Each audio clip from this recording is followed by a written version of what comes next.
AJ ನ್ಯೂಸ್ಗೆ ಸ್ವಾಗತ. ಬೆಂಗಳೂರು ನಗರದ ಕೆಆರ್ಪುರದ ತಾಲೂಕು ಕಚೇರಿ ಮುಂಭಾಗದಲ್ಲಿ ಜಾಂಬವ ಯುವ ಸೇನೆ ವತಿಯಿಂದ ಪ್ರತಿಭಟನೆ ನಡೆಸಲಾಗಿದೆ.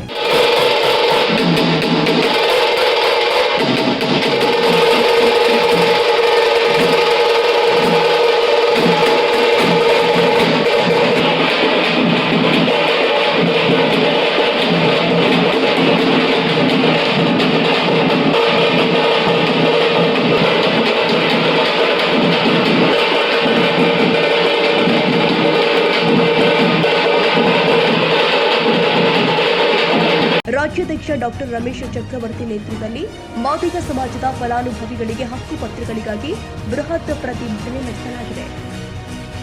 ಕನ್ನಡಿಗರ ಮೆಚ್ಚಿನ ನಿಮ್ಮ ಎಜೆ 24/7 ನ್ಯೂಸ್ ಕನ್ನಡ ವಾಹಿನಿ ಇದೀಗ ಟಿವಿಯಲ್ಲಿ ಲಭ್ಯ. ವೇಳೆ ನೋಟಿಸ್ ಕೊಟ್ಟಿದ್ರೆ ವಾಪಸ್ ತಗೋತೀವಿ. ಇವತ್ತು ವಕ್ಫ್ ಪ್ರಾಪರ್ಟಿ ಅಂತೇಳಿ ಬರ್ತದೆ ಅಂತ ಹೇಳಿದ್ರೆ ರೈತರ ಬೀದಿಗೆ ಬಂದು ಏನ್ ಮಾಡ್ಬೇಕಾಗತ್ತೆ?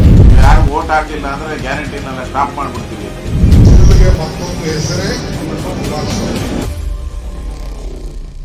ಕರ್ನಾಟಕ ಮತ್ತು ದೇಶ ವಿದೇಶ 360 ಡಿಗ್ರಿ ಸುದ್ದಿ ಹಾಗೂ ಉತ್ತರ ಕರ್ನಾಟಕ, ಬೆಳಗಾವಿ, ಬಾಗಲಕೋಟೆ, ಧಾರವಾಡ, ಹಾವೇರಿ, ಗದಗ, ಬಿಜಾಪುರ ಜಿಲ್ಲೆಯ ಕ್ಷಣ ಕ್ಷಣದ ವಿವರವನ್ನ ಪಡೆಯುವುದಕ್ಕೆ ಎಜೆ 24/7 ನ್ಯೂಸ್ ಕನ್ನಡ ವಾಹಿನಿಯನ್ನ ಲೈಕ್ ಮಾಡಿ, ವಿಡಿಯೋಗಳನ್ನ ಶೇರ್ ಮಾಡಿ, ಕಮೆಂಟ್ ಮಾಡುವ ಮೂಲಕ ನಮ್ಮ ವಾಹಿನಿಗೆ ಸಹಕಾರ ನೀಡಿ ಮತ್ತು ಚಾನೆಲ್ ಅನ್ನ ಸಬ್ಸ್ಕ್ರೈಬ್ ಮಾಡಿ.